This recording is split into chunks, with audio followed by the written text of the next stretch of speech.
Hello everyone, welcome back to my channel. Today I wanted to do a sort of get ready with me for a party kind of thing because that's where I'm going tonight. So I've filmed the clips and I'm going to edit out the audio and speak over it. And I'm sorry if you can't see what products I'm using because my camera wouldn't focus on the products I was using, but I will link them all in the description down below. And if you want to see how to recreate this on my face, then watch the video. So I started off by moisturising my face, excuse the state of my skin in these clips, and then I've just put my contacts in there. Yeah, it does take a while for my eyes to adjust to those. Now I'm just taking the excess makeup from last night off with a makeup wipe. I do take off my makeup, cleanse my skin, have a shower, and some of it still remains on my face, but if anything that tells you it's long lasting.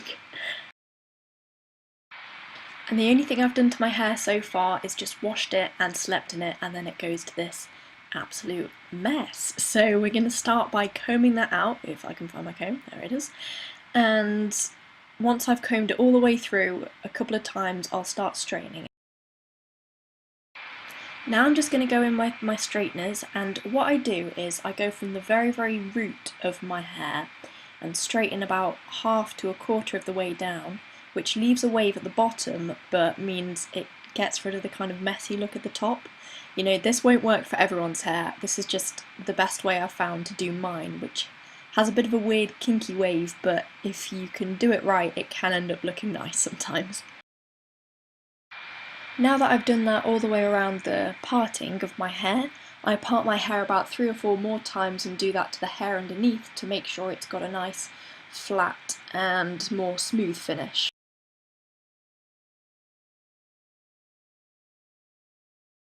So that's all the heat I'll use on my hair, and while it's still a bit warm I like to put it into a low little bun, and I find that that can create a bit more of a natural looking wave when I take it out. Sometimes it doesn't work, but this time it did work, so I'm very happy about that. So now that I've prepped my skin and my lips and my hair, it's time to start my makeup. So I'm going to start my makeup by prepping my eyelids with the NYX Proof It Waterproof Eyeshadow Primer. And I never used to do this, but I always found after a night out or after a party my eyeshadow would be halfway down my face as well as my eyeliner. So I just find this keeps it all together, makes it look nice and clean, and the eyeshadow, the pigment actually sticks on a lot nicer, so I would highly recommend using one of these if you're going to recreate this look. Now I'm going in with a quite old eyeshadow brush just to brush out my eyelashes before I put any product on them. And then I like to take a small angled brush to fill in my eyebrows, and I actually use eyeshadow. This is an eyeshadow palette that I won off a tombola 2 years ago. You can see that you don't really need the fanciest products to recreate this look, but I just find eyeshadows very easy to work with, and if you make a mistake you can just rub it off with a makeup wipe like you'll see me do later on.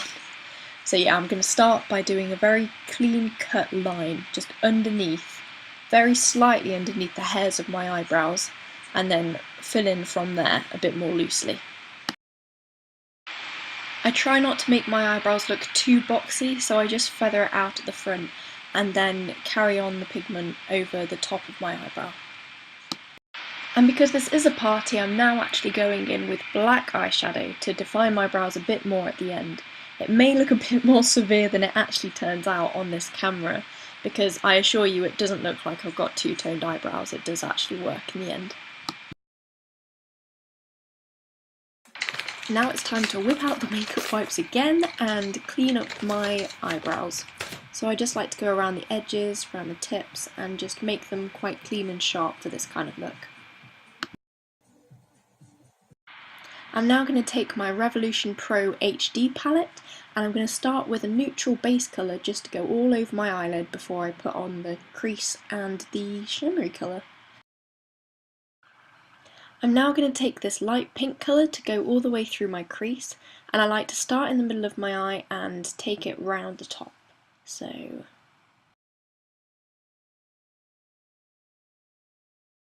I'm now going to take this golden colour to go in the middle of my lid and complete the eye look.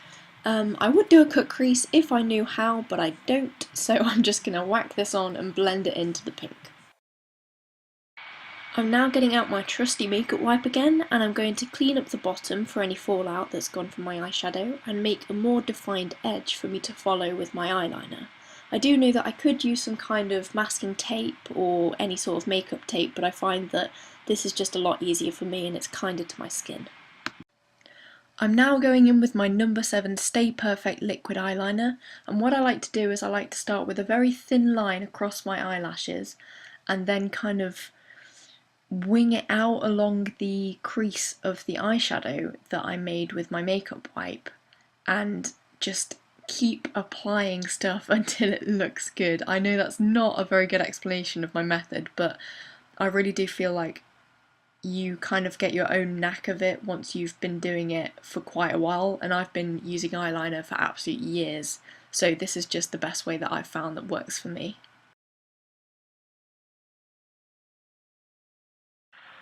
As you can see here, I'm just going in and neatening up that line to make sure that it's completely flowing and there's no jotting outy bits.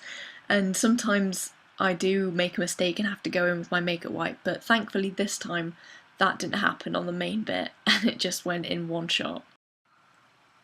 I have found doing this method on my friends that different eye shapes tend to need different methods of eyeliner. This is what I find works for me. I don't think I have particularly hooded eyes and they're quite small, so I like to do a particularly long line on the end to try and emphasize or elongate my eyes.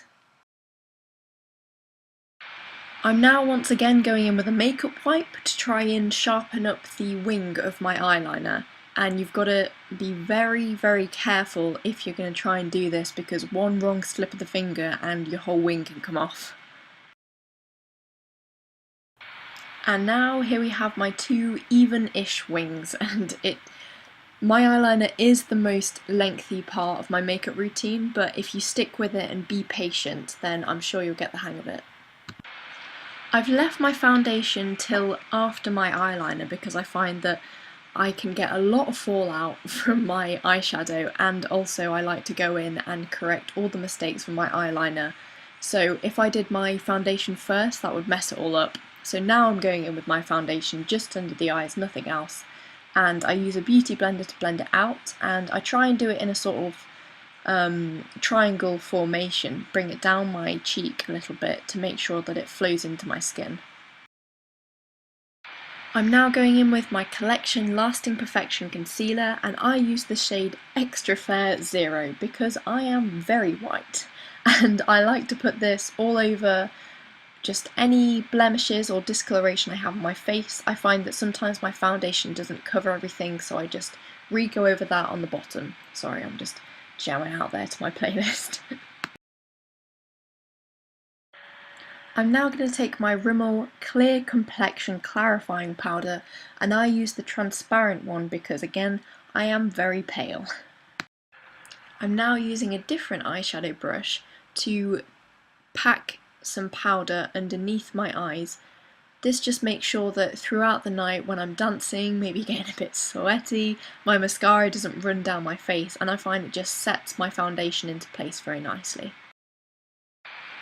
I'm now going back to my eyeshadow palette and taking some of the pink colour that I put through my crease, and I know I should probably use a specialised brush for this because it can get a bit messy, but I just dab this under my waterline to try and create a more flowing effect of my eyeshadow. But this does take some precision, and I have to keep wiping the excess off and then dabbing some more on and maybe correcting it with a bit of concealer. I mean, there's probably a much better method of doing this, and if you guys have any suggestions for me, I'd love to hear your thoughts in the comments.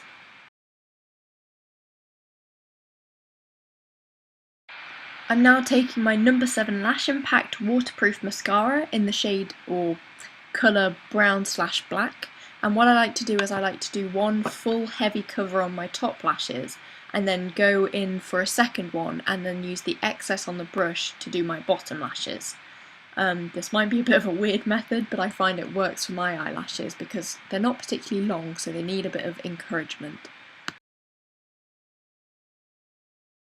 And now, because it's a party, I'm going to take some Eyelure false eyelashes, and I don't usually wear these, but because it's a special occasion I thought I'd give them a go.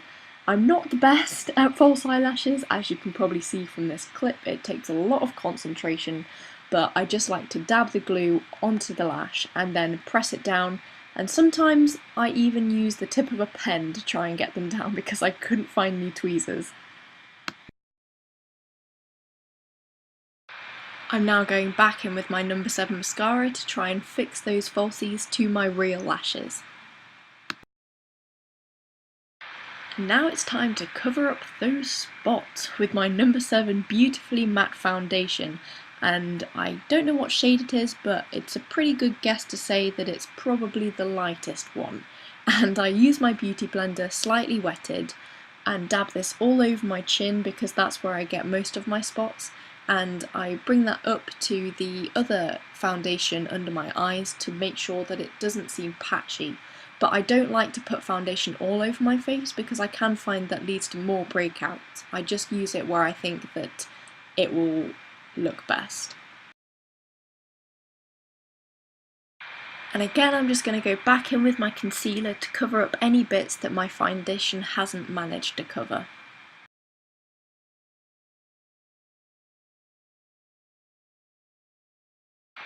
And I'm now using that same powder to powder my whole face. I'm now taking the bronzing shade in my Revolution Ultra Sculpt Contour Kit in the shade Ultra Fair C01. And I actually use my powder brush to do this because I am lazy and I can't be bothered to go and buy a real bronzer brush. So yeah, I try and get as clean a line as possible with my powder brush and then I just blend it all out. But I don't like to do too much because I'm not very good at it, and also I'm very pale, so I don't think it would look very good if I went over the top. As well as contouring my cheekbones, I like to take my bronzer all the way up and around my head, sort of blend it into my hairline and make it look a bit more seamless. I'm going to be honest with you, I don't really know what I'm doing, but it ends up looking alright, so this is what I do. I'm now going to use that same palette and use the blusher in it. And as you can probably see, that palette is very well loved. I've had it for about a year now, but there is a little bit of blusher left in there that I'm scraping out the bottom of my cheeks. But I've got to say I absolutely love this one because it's got a very slight shimmer in it. It probably doesn't come up on my camera, but it does give a beautiful look. I'm now going to take this tiny brush for my highlight. I'm not even sure what it's actually supposed to be for, but I do use it for my highlight in order to get into my eyes, under my eyebrows, and I do use it for my nose as well. I should probably use a different one for my cheeks because it takes a while to scrub that on there, but at the moment this works fine and I do really like this highlight. I love the shimmery looks it gives. I'm now just going to spray a little bit of Revolution Pro Fix Oil Control Fixing Spray all over my face, and this just helps hold in my makeup for the whole night, whether I'm dancing, sweating, touching my face, I don't know, whatever, it stays on because this stuff is great. I would highly recommend it, and it's quite cheap as well. Now it's time to style my hair, so I'm taking it out of that low bun I put it in and just whacking it up into a half up, half down hairstyle, but with a little bit out the front because I just think it frames my face a little bit nicer. And finally, to complete the look, I'm going to take my Gosh lipstick in Nougat 122, and this is just my absolute favourite shade. It's quite a neutral but pinky tone lipstick, and I think it just ties the look together really nicely. So this is my current favourite party look completed. I really hope you did enjoy this video. Thank you so much for watching if you've watched to this point. If you did enjoy it, leave a like down below, leave a comment giving me your makeup tips, what other videos you'd like me to do, and if you could subscribe to my channel, that would mean the absolute world to me. Bye guys!